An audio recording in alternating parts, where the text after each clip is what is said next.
For me, it's a great pleasure and an honor to find myself amongst you guys here in the Spiritist Center.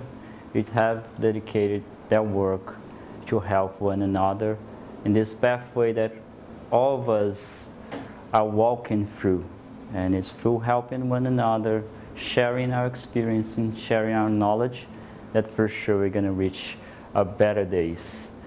And since this week is so about Thanksgiving, I thought it would be good that we talk about God, because as we already know, but we're going to reflect a little more, we remind ourselves about God.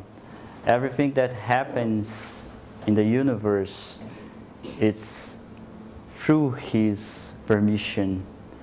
And everything that we have, for sure, if we deep meditate, we're going to be seeing that it's through His love, giving permission for us to receive what we have to receive, and we're going to receive in our daily lives. So throughout our talk, in our conversation, we meant to be always thinking, because it's about God. And in the first answer of the Spirit book, it states that God is the supreme cause and the supreme intelligence of the universe. When I first read this answer, actually the first chapter of the Spirit book, it brought me so much joy. It brought me so much consolation. It's something that I never ever imagined before that could be happening to me, understanding so much about this first chapter talking about God. Because since my childhood, I had a difficult understanding, at least in part, what God is, what God's place in our lives, what the universe is all about. And the creation of the universe, ourselves, people in general, has always bothered me before coming to understanding God as the Spiritism shows us, especially in the first chapter of the Spirit's book. On last Saturday, we were in Long Island in an event there, and I had a beautiful chance to hear a talk by Kirsten Gemello. And she was telling us about the introduction that there is in the book Evolution in Two Words by Chico Xavier and by André Luiz, and psychographed by Chico Xavier. This is meant to be, or people think that this book, Evolution in Two Words, is totally scientific. It's about intellectual thinking, intellectual matter.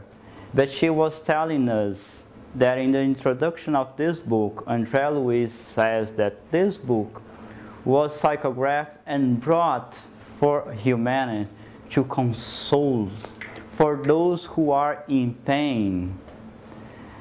And we always think that those intellectual, the scientific knowledge that there is in the Spirit's book, in the Genesis, and many other books, it's about just science, about thinking intellectually. And quite contrary, as André Luiz is bringing for us in the Evolution in Two Words, all those knowledge that there is in the Spirit's book, in many other books, be it scientifically or not, is meant to help us overcome our suffering, our pain on earth. And the knowledge about God, be it in a scientific way, in a philosophical way, or in a religious way, is always help us overcome our vices, our illness, be it of the soul or the body. I always reflect after getting to know the first chapter of the Spirit's books, I always meditated on those questions. I always meditate on those questions, mostly every day, to understand it deeper, because it was telling to us there that God is the first cause of everything, the supreme intelligence of the universe. And then it goes on later in the subsequent questions and answers, telling that God is supremely just and good. He is everywhere, and so on. But this didn't satisfy me totally. I was quite uneasy still. I was happy. I was very happy, but still was missing something. And every day, every week, I would go to bed and thinking about those questions. And I bought many scientific books, astronomical books, biological books, to try to understand God in some way. I watched many movies, the scientific movies showing the creation of the universe, the Big Bang, the Earth itself. I read Darwin to understand the evolutionary point of view of the matter. All this enchanted myself because every day more that I get in contact, all this creation that God made, it made me believe more, understand more God, and see Him, or her, or it, we may call it the way we want. It made me believe that it is grandeur and grandeur. Every little bit that I know more about God, about His creation, I feel it bigger, growing inside myself. But I wouldn't understand it much still. It was missing something. And these years passed by, And I would go to the Gospel according to Spiritism, and I'll read all the passage that Jesus was telling us about God, about His love towards the universe, towards the creation. I'll read the André Luiz's books telling about the spiritual realm that surrounds the earth, about life in another planets, all God creations, caring about everything. But still was missing something in my heart. And then I would go to sleep again and meditate on the same first chapter of the Spirit's book. What is God? And I would imagine the earth, its creation, this process that takes so billions and billions of years, 5-point-something billions of years. I would all remind myself about these creations according to science. And sometimes I would go to the Gospel again, and this went for many years. And then came a time that I bought some DVDs telling about the New Testaments. And these DVDs was meant for children, but they are so good for adults as well. And portrayed the image of Jesus in such a good way. His voice, His humble and sweet voice come into my heart.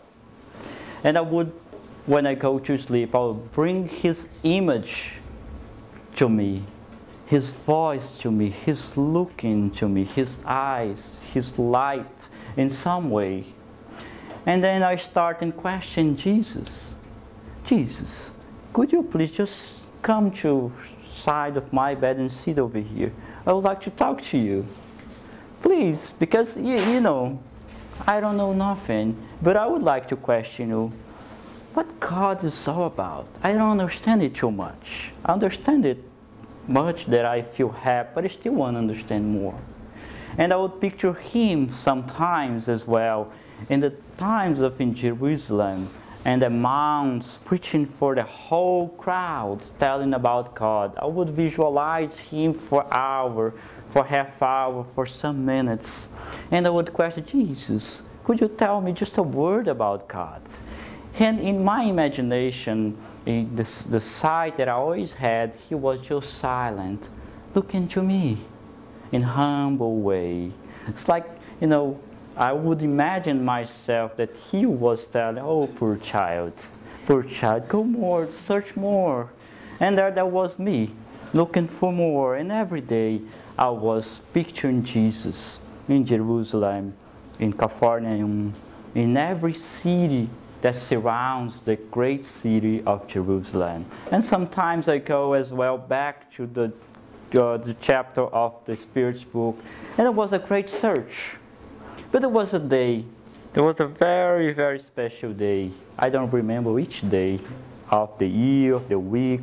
I don't know none of these dates, but it was a special day. There was quite going to sleep as usual I do to meditate about Spiritism, the meaning for my life, for my heart, how it helps me to solve my existential problems and humanity per se. And then I was reminding myself, I was remembering, as I have seen all those movies about Jesus, I have read the Gospel as well about his passage with the apostles, with the people in Jerusalem.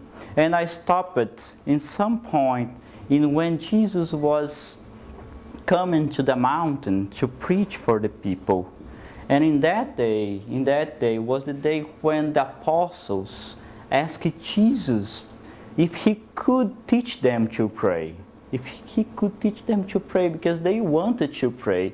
They didn't know much about praying.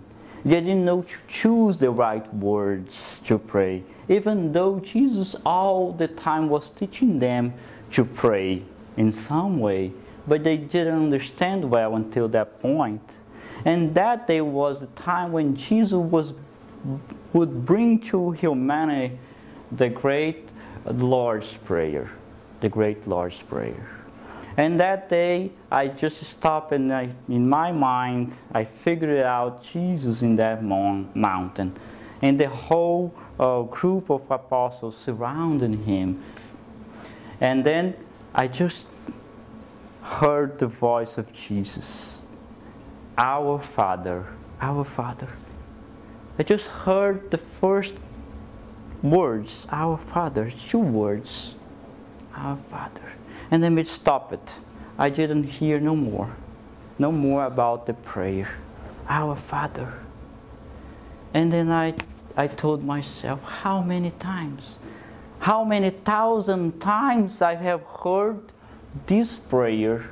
I have repeated these 2 words in my life. Only in this lifetime I may have repeated these 2 words thousands and thousands of times, because since my childhood, as far as I remember, my mom was teaching me to pray the Lord's Prayer. Besides many others reincarnation that I've been in Christianity and praying the Lord's Prayer. And as far as I am informed, I was a priest in some other reincarnation. It means to me that I prayed the whole prayer and these 2 words millions of times. But it may be because at this time these 2 words meant something that I never ever imagined. I never ever imagined. It brought some different significance. Our Father. Jesus has said, our Father, our Father. And I always thought that was my Father. My Father. But instead Jesus said, our Father. And I thought with myself, if humanity have understood these 2 words, our Father, was the great teachings that would have avoided us, humanity, to go so much in tragedy throughout all history after Jesus came. Because when Jesus was telling us that we had one Father, our Father, Jesus didn't say, my Father, yours. He said, our Father. He meant as well in the first question of the Spirit book that we had only one Father. It means one Creator. One Creator. Jesus was already telling us what the Spirit's books are telling us right now, 150 years ago. Jesus have said that on that time. But we didn't understand that. Because if we have understood that, we had put in price. We have understood each one of us as family, as true brothers and sisters in humanity. Because as it happens today, we yet to understand that we are family. Even in the Spiritism, we delve into Spiritism, but when we go into refer somebody else, refer some other races, some other country, we refer them in somewhat separate from ourselves. We have to bring this. That's why Jesus told us, our Father, because He brought, like, you know, the first chapter was telling us first cause, the primary cause of everything, quite intellectual. But Jesus first was addressing us to here, to our sentiments. And now, with the Spiritism, we connected both here and here. That's why Spiritism is reason, logic, and sentiment. But he understood that first to change, what really changed us is in here, the sentiments, the emotions, that really addresses our life for the better. Because it concerns intellectually, we always knew much. We always knew much in any terrain. If you go to any nations before us, Asian ones, before Christ, after Christ, all those nations knew much in all terrains, philosophy, science, architecture, and so on. But they always use those intellectuals for fighting. And Jesus came, we are all brothers and sisters. We came from one Creator. What are you fighting about? What are you against each other? You are family. We always, if we go back in history and study about family, before Christ and after Christ, we always valued family. We always valued family. Even though sometimes in our family, back there and today, there is like the bad one, we always in somewhat like them because they pertain to our family. We always in some way try to defend them against anything. Though, if we had understood that everyone in the universe, and especially on earth, is our family, as Jesus told us, we have avoided to fight with one another. We have avoided to kill one another over time, to enslave each one over time, before Christ and after Christ. Before Christ and after Christ. And this made a huge difference for us. It brings us, we need the Spiritism. We need the Spiritism because we are so complicated. We are so complicated. Because people that is not complicated, they are higher in evolution just with the gospel and before gospel. Just with the gospel of Christ. Because some of the spirits that were with us thousands of years before, reincarnating, and they understood the teachings of Jesus and other religious teachings that other missionaries brought, they are much in advance than ourselves. We are in need of Spiritism because we had complicated the whole thing. We had complicated the whole thing. Even here in Spiritism, we get the 5 books of Kardec, and we say to ourselves, it's not enough. It's not enough. The Spirit's book doesn't explain the whole thing. Genesis doesn't explain the whole thing. The heaven and hell doesn't explain the whole thing. And then, okay, and then we go for André Luiz for another 15, 20 books.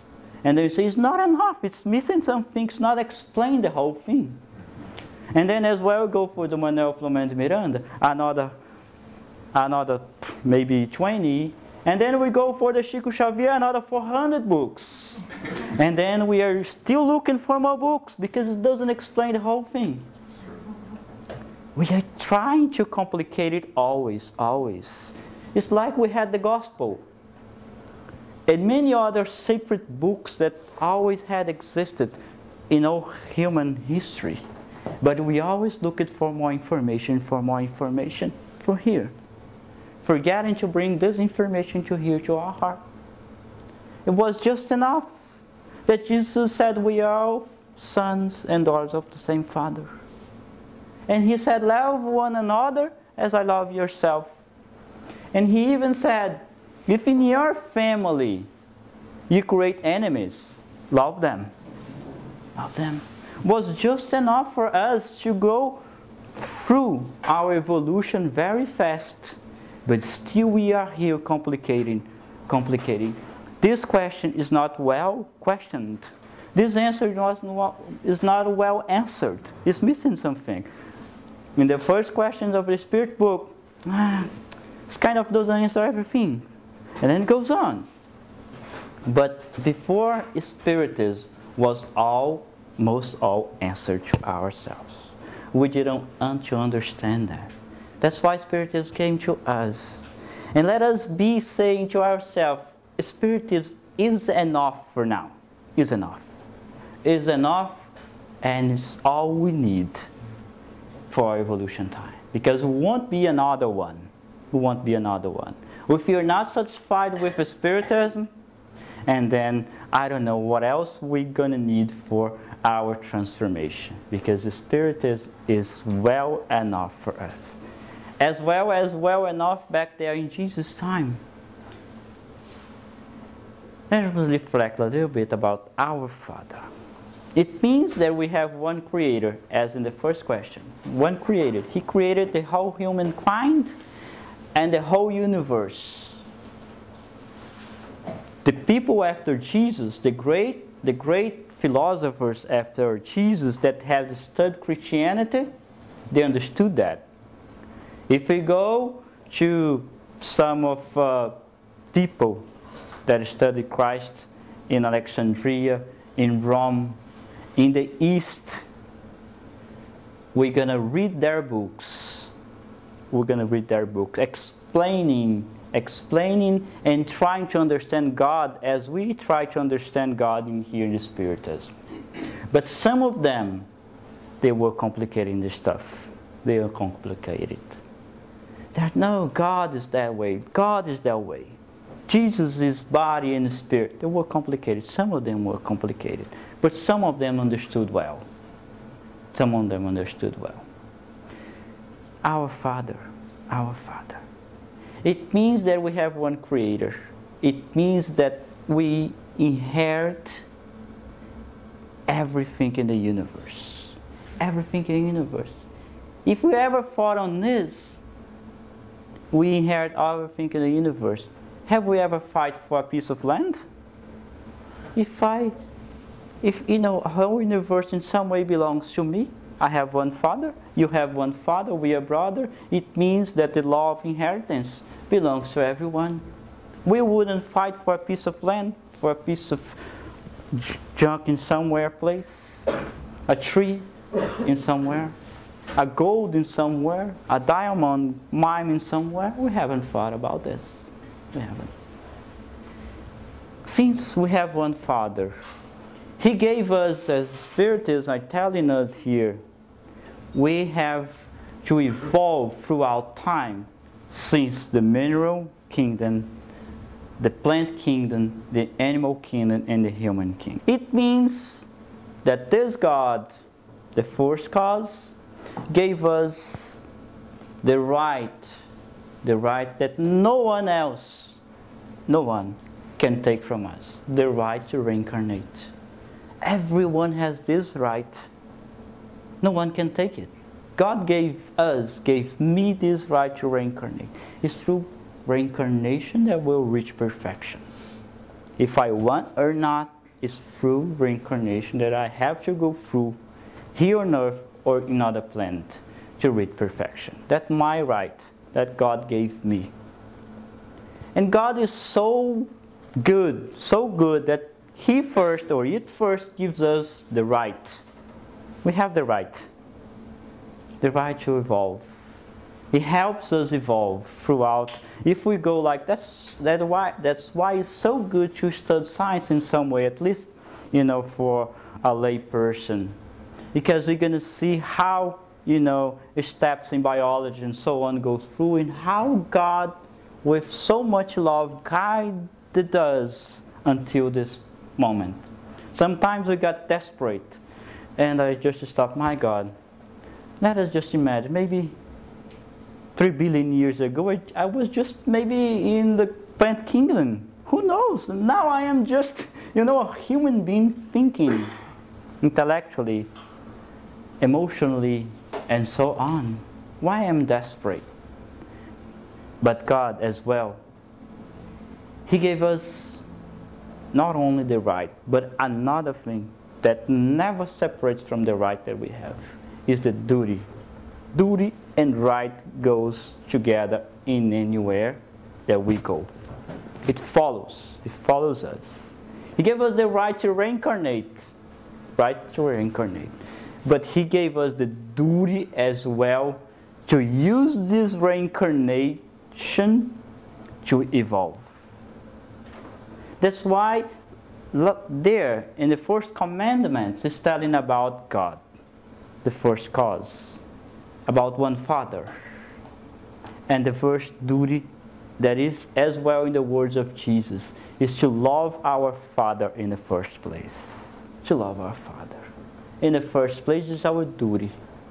He gave us the right, but He gave us the duty as well to love Him in the first and foremost place in anywhere we go. As we're going to see later, how are we going to love God? We're going to see it. We have the duty as well to love God. But if we don't love the creation, because if He created the whole universe, created us and everyone in the universe, let us imagine. Let us just create a metaphor here. Suppose that I have created an artwork here. And Valeria tells me that she loves me so much. She likes me so much. And then I make a craft work here.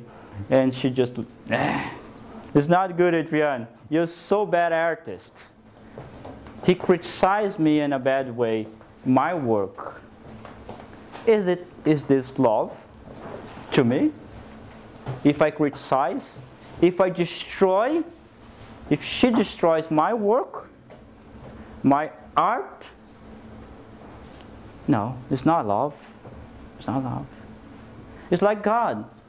If we reflect, if we love God and destroy His work, is that right for us to say that I love God?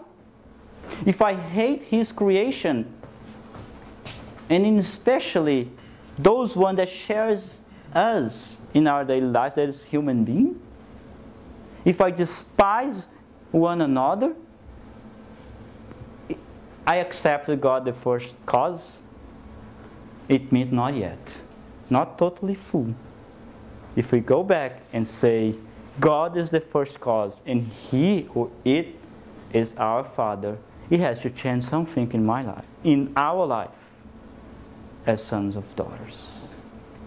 And then, God has given us rights. Thousands of rights. Right to walk, to see, to hear, to communicate in any way. Right to use the lands that other spirits so kindly prepared for us to board. Thousands of rights. We can't imagine how much rights we had. But He had given us as much duties as well. To use our words, our hearing, our legs to walk and so on, accordingly to His laws.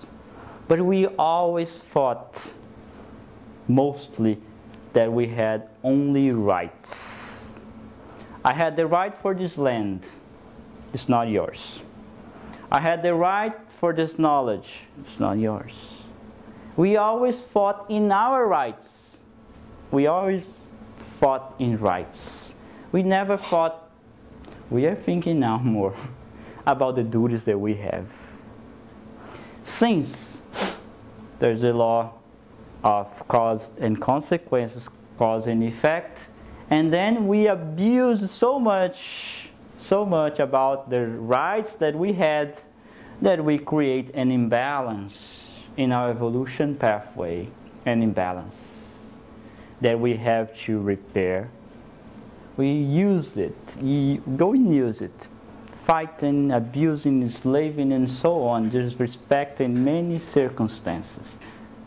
Forgetting to respect, forgetting to hear, forgetting to give, always wanting for us.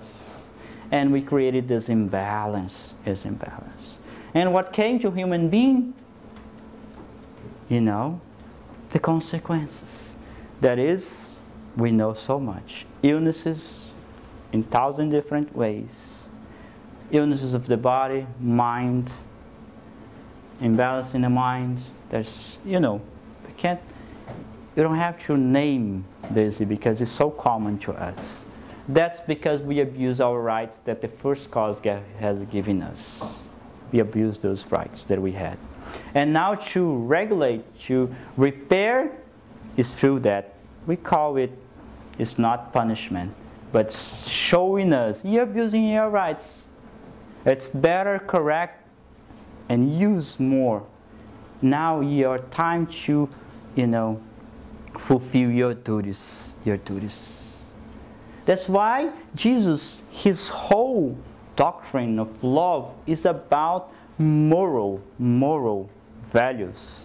Because it's the only way we can correct and fulfill our duties towards God. It's the only way.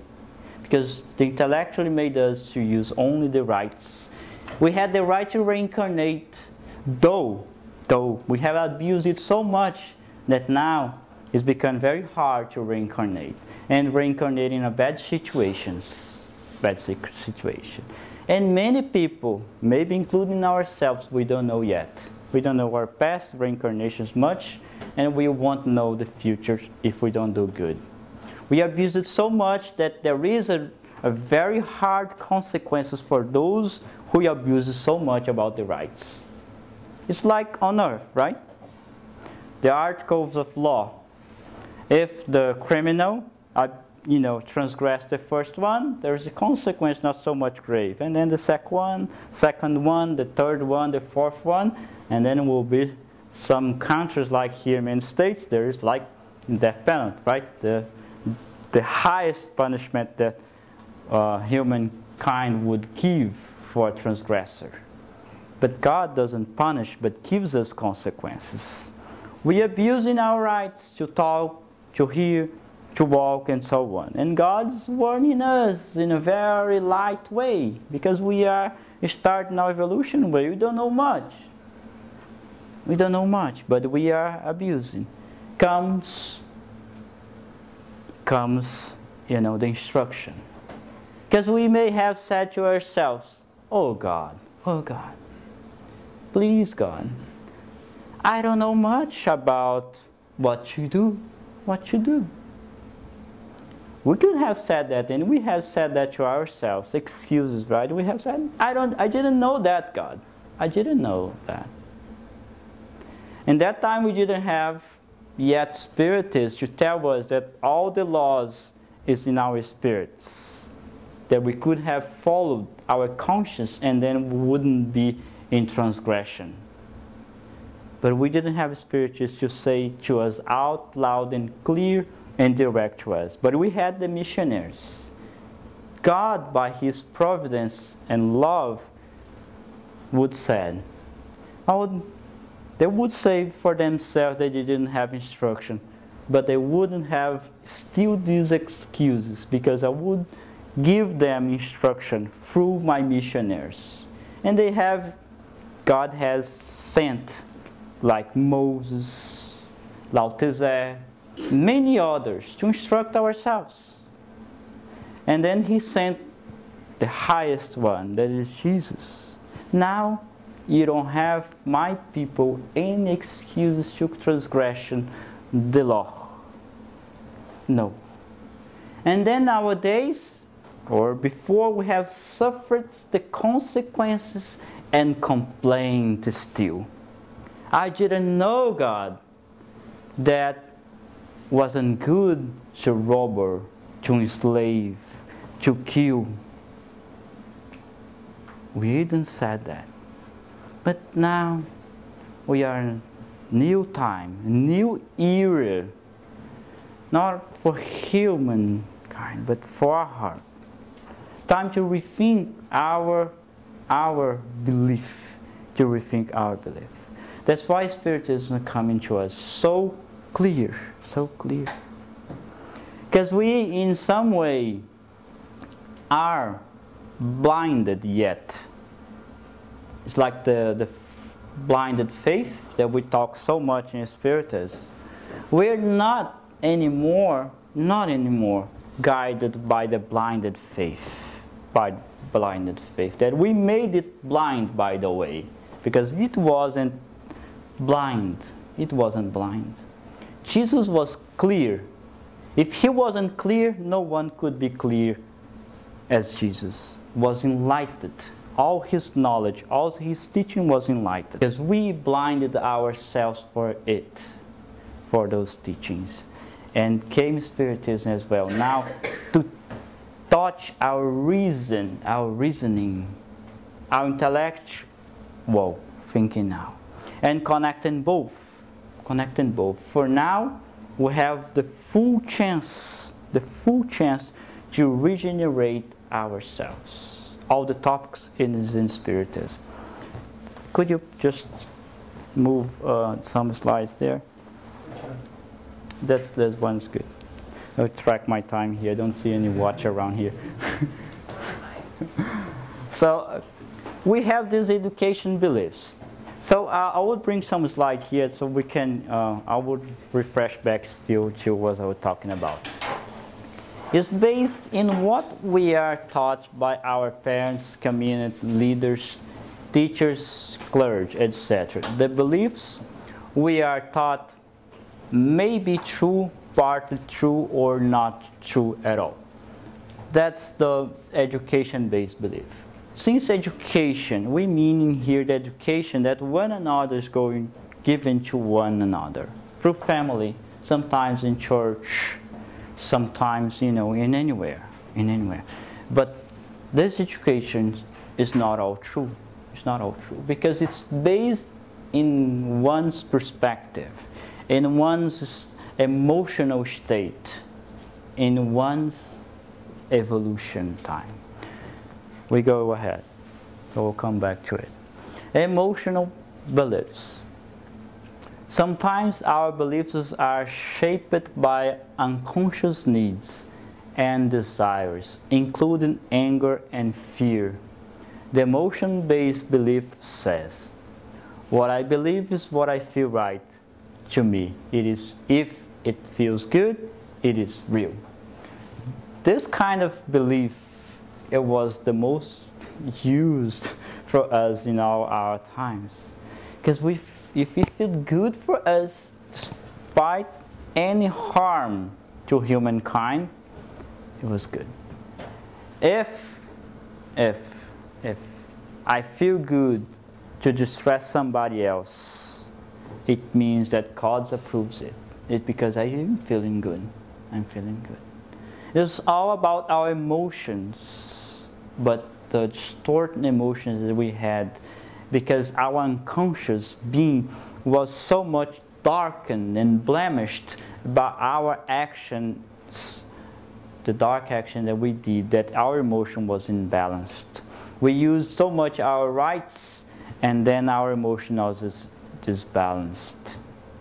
For now on, if we educate our emotions like Joanna de Angelis is bringing to us through her books by the hands of Divaldo Franco, education our emotions, and then our emotions for sure will tell us truer meaning of God in our actions, and then we're going to link back our emotions to the real God, the real God. If something bad ever contradicts the God's love, it means that our emotion still has to purify. Goes on, please. Could our inner sentiments about the existence of God be the result of education and the product of acquired ideas? If such were the case, why do we, even members of our primitive cultures, also have this intuition? So it's the Spirit's book, question, chapter 6. So it's interesting this answer here. If I were talking back there, Jesus said that we are brothers and sisters by saying, Our Father. If we go in history by tracing the human evolution to the caveman, to the ice age, Neanderthals, and many others, since the primitive, very primitive creatures on earth, we're going to trace signs in which they were doing rituals dedicated to a supreme power over them. They wouldn't understand this power as God, the one that we have in the Spiritism, healed by the words of Jesus. But they had this in their inner spirit. And then that's why we can say for sure to ourselves, God had always been with us, with His presence, guiding us through all evolution time.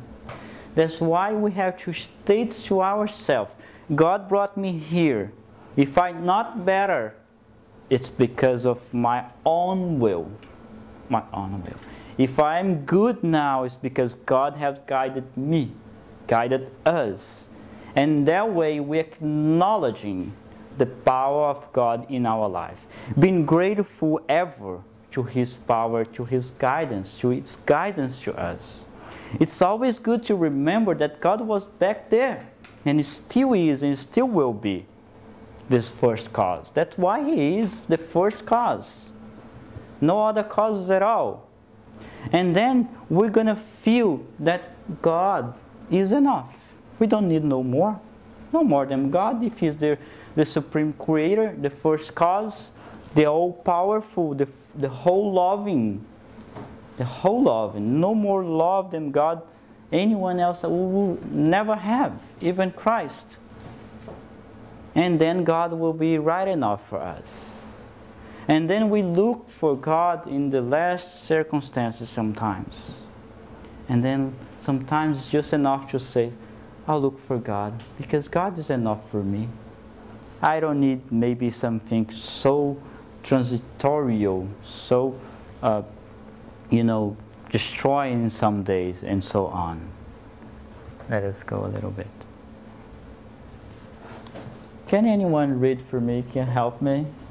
My religion consists of a humble admiration of an illimitable superior spirit who reveals Himself in slight details we are able to perceive with our frail and feeble minds. That deeply emotional conviction of the presence of superior reasoning power, which is a revealed and incomprehensible universe, forms my idea of God, Albert Einstein. We see here that science never divided God from earth. Rather, science always showed God in every detail. Einstein, if we're gonna read many books that Einstein had written, because Einstein had written books, seldom books in science, but many more about religion, about God, about philosophy. There's like 4 or 5 books. And he had the comprehension of God that Spiritism might bring in us, and Jesus brought us, that God is this power that governs. It's Einstein that knew so much about the intricate mechanism, the perfect mechanism that governs the universe. How much are we? Because sometimes we just say to ourselves, I want getting to know this, because it doesn't have nothing to do with God. This knowledge, this teaching, this and that doesn't relate to God. What is related to God? What is related to God? Everything, every single thing, from the littlest to the biggest, is related to God. And God, they are everywhere. God everywhere. And it's always good to remind that. especially nowadays, that the world itself, there is a crisis, moral crisis in everywhere. So much fight, so much dispute, so much despise still are, surrounding our pathways. And we are sometimes like Peter were in that time. In the book Good News by Brother X and psychographed by Chico Xavier, it tells a little conversation between Peter and Jesus. Because Peter was worried about the world, like we are today, about the people that by so few efforts get rich, so much money. Those that so has a bright intelligence, are so smart, and in some way, despise those ones and seem so bright in society. And he was like, and seen as well the superpower people that governs, was governing the time, like the Roman Empire in Jerusalem, the priests in Sanhedrin and so on. And he said to Jesus, maybe we could teach and bring these people to our doctrine. They are so powerful, they govern. They have the power to change things. They have the power to change things.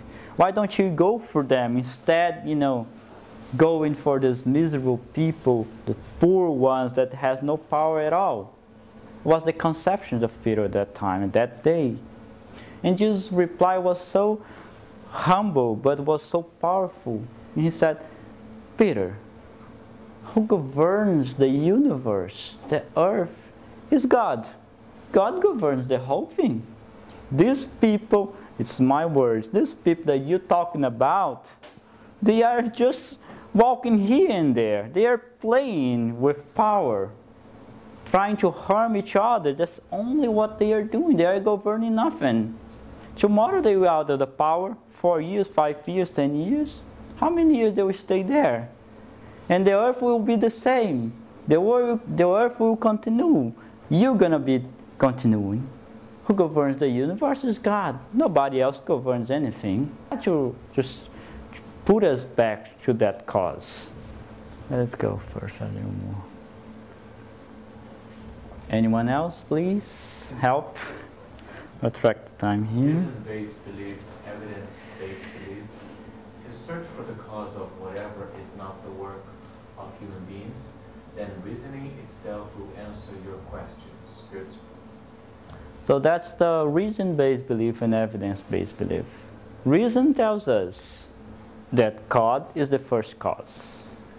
And evidence, like the spirits are telling us, look around. If you don't see any evidence for that, and then, you could say that God doesn't exist. Okay? Now let's go to nature. Who created nature? Who governs the universe? You could imagine, we could create a very intricate and smart theory to explain the whole thing and convince those weak in faith. But not those ones like us. Because we see in everything in evidence. Everything that we see, including ourselves. Who created ourselves? Was just the random mechanism of the universe? Not at all. As we have, since the dawn of human existence on earth, before science, as we know today, has been explaining to us, you are sons and daughters of God. Every bright mind in some way connected to love have stated to us, we are created and we are the creation of God. But we, in some way, are still in doubt. For how many more years, decades, we're going to be in doubt of that? And this doubt This doubt is bringing to us what we experience on earth. If we have, in some way try to understand the whole thing, would be totally different. Because we are trying to invent new theses, but it's already proved. There is a book called Psychology Towards 21st Century. It's an 800-page book, but very small words, very small ones. Can you imagine a very thick book? Plus another CD of 800-page book as well. It completes like 1,500-page book. This book by Adcat, they trace all evidence of survival after death, about human existence. In science, they are pure scientific book, textbook. And he states in the first page, the idea that God doesn't exist, the spirit dies on the body death, is a fraud, because there is proof enough. This book, this 800-page book, is full of evidence, full of proof. Every page there is 5, 10, 12 proofs. Here, the scientist, there's one scientist, the other scientist here in the United States, United Kingdom, in Europe, everywhere, have proved already. For science, through research, through experiment. How much more we need? How much more we need? Just to tell this book, not to say another cup of many others. Let's go on. So we have those to remember for us. God attributes. If we just kept those attributes in mind, better saying, in mind and heart. Prides this, relationship. Pave more this road between here and here. The more I go from here to here and here to here, more, will be easier to this relationship between mind and heart. God is eternal. It's not like my childhood. I would think, my God, if God ceased to exist, and then everything will fade away, and then we'll feel in very perturbation mind. I would cry in many hours crying just to think that God would cease to exist. No, so we don't have to worry about it. We've always been in good hands, in good loving always. God's immutable. It means it doesn't never change. He's loving. He's loving, always be loving. He's not mutable, changeable, that we have thought before. Because we always thought that God will be in bad mood with me. I fought with myself when I was a kid. Because in some way, the religion that I was teaching was like, if you do bad things in God will be like, watch out, you'll be in trouble, you'll be in hell. And then if I do good things, in some way we are, transferring our, vices, our difficulties to God, because we act the same way, we're changing according to the moments, according to our interests, and badly our bad interests. God is immaterial. It means, it never be destructible, because only matter changes so much. God is unique. God is all-powerful. God is supremely just and good. This is the best for me. It fits very good for me every time, because I'm in some way still so far from doing all the time good, that every time that I fail down, I forgive myself. I forgive myself and I look, God, I know you're good. You're not like angry with me now. Give me another chance. Give me another chance. And then I'll easily move on. Because that's, if we always think on this, guilt will never overtaken us, will never take us to depression, to suicide, and so on, to low self-esteem. This is a vitamin, is a medicine for low self-esteem.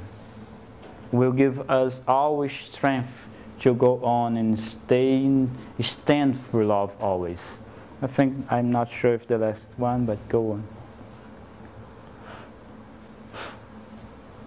Anyone else? Implications of God for everything. If the evidence for some sort of a God process is virtually beyond any doubt, what implications would this have for how we live our personal lives and how we structure our educational, science, business, political, and religions institutions? Gary Schwartz. Go another one, because that will follow and will explain. I was more afraid that the God process might be true.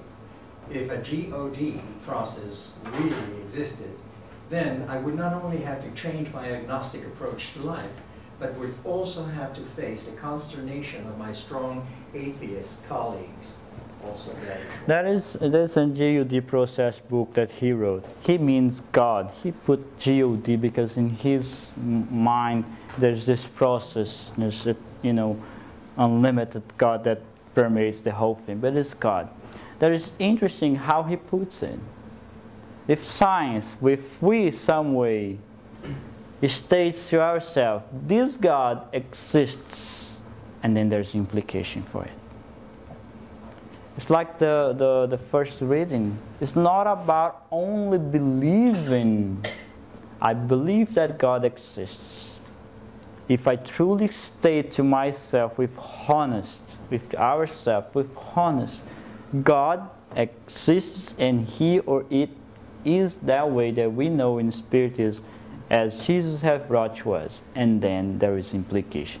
That was words much Gary Schwartz, because he was a theist, scientist, and he looked for evidence, and he proved in his way by scientific method God existed.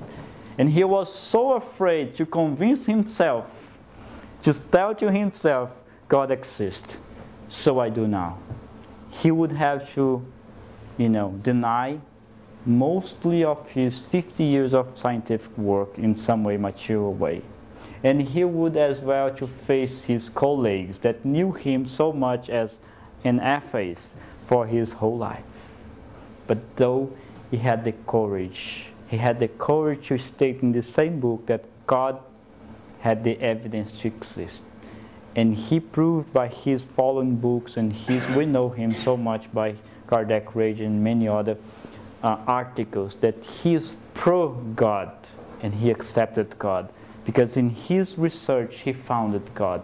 And by his honesty, he changed it.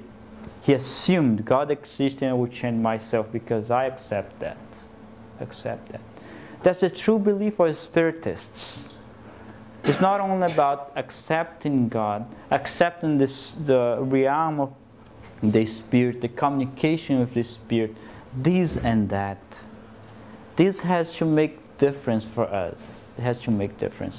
For myself, it's not totally in all the teachings, but it hurts me, my conscience, so much when I go so much against what I believe, that I just don't feel good until I repair and change my mind when I go against what I will accept, because I accept it with truly honest way, and then it makes the whole difference. And then the first cause will always be the first cause. For a second, I doubted God is with me. For a second, I thought that God didn't exist. No, this is now, forever you raised any doubt, forever. So that's why we have to come to terms to say to ourselves, for the whole eternity, I accept God. And He is the first cause, and He is that way, and that way, and that way. I would not have to study Him to research if He is or He is not. I would discover more things, more attributes, more about God I would discover. But that one that I already know, I would never doubt anymore. And this has implication to my daily life if we expect it. That's why Spiritism is so clear. Because if we the other way, in some way allegorical, that was before sometimes, we had excuse to doubt again. Go again. I think this is the last one. Anyone, please? You are a child of God, a God whose love floods the universe, and His presence is at the very core of your being. Therefore, fear nothing. Do not worry. There is a destiny awaiting you, the fullness of life. To reach your good now or later depends entirely on your free will. Strive to develop your inner self, no matter how hard your path must be, knowing that whatever the situation might be, God is always with you. Joanna de Angelis, child of God. You had a great voice. Yeah. Right. Since the beginning, oh my God. It's like national Melody, yes. This feels different. Yeah. Wow. You should read more here, right? You invite your go Spiritist to read there, okay? So nice. So that Joanna de Angelis is saying for the final slide. Thank you. You can see it. I'm sorry to put you so standing there. Joanna, God floods the universe and floods us. In this Thanksgiving week, let us think that God is flooding everywhere. Let us not be so worried about the material things and be thanking God for He's brought us into this moment. No matter how nice, how bad is our circumstance, we're going through pain or not, God is with us and will be forever, ever with us. This is something that if we truly understand in our heart, this is something that will never be like lost anymore. Because let us imagine always some powerful being with us. It's like when people are married, so used to be married, I think so, I'm not married, but I talk about. So when they are with their partner, they feel much, secure and so on. If we are just human beings, we feel secure with one another, friends, married or not, that we trust so much, we feel secure. We are just fallible human beings. Let us imagine be all the time if we want, if we choose with that power. Nothing can be against us, like in the Old Testament was just say, nothing could be against us because God was with us. And in this lifetime that we live, it's so important that so we could like trace our pathway, no matter how hard it is. I know that we gonna overcome it because a higher power than mine will guide me, will guide us through this, and for sure we're gonna be there. If we doubt, let us back again, read, remeditate, and then go on. The less we doubt, the stronger we get, and the faster way, the righter way we're gonna get for our evolution. And let us always remember Jesus. Jesus. If we don't understand anything or something, still in doubt, He's our great model. He's a great one who explains us everything too. Let's just ask Him, Jesus, please come here. Sit next to me for a minute. I need you. I need you. Let us talk to Him as we're talking to a great friend. That's what He is to us. And He, if He doesn't answer with words, don't be worried too much. Wait and keep asking. Keep asking. For sure, one day, just His looking, just His 2 words like He told to me in some way, enlightened my life. And then we'll be enlightened by the great teacher. And then this end of the year, it's time again to bring Him next to us. And then we start our new year with great loving. And with the first cause, always causing good in our lives. I think that's all we have for today. Thank you very much.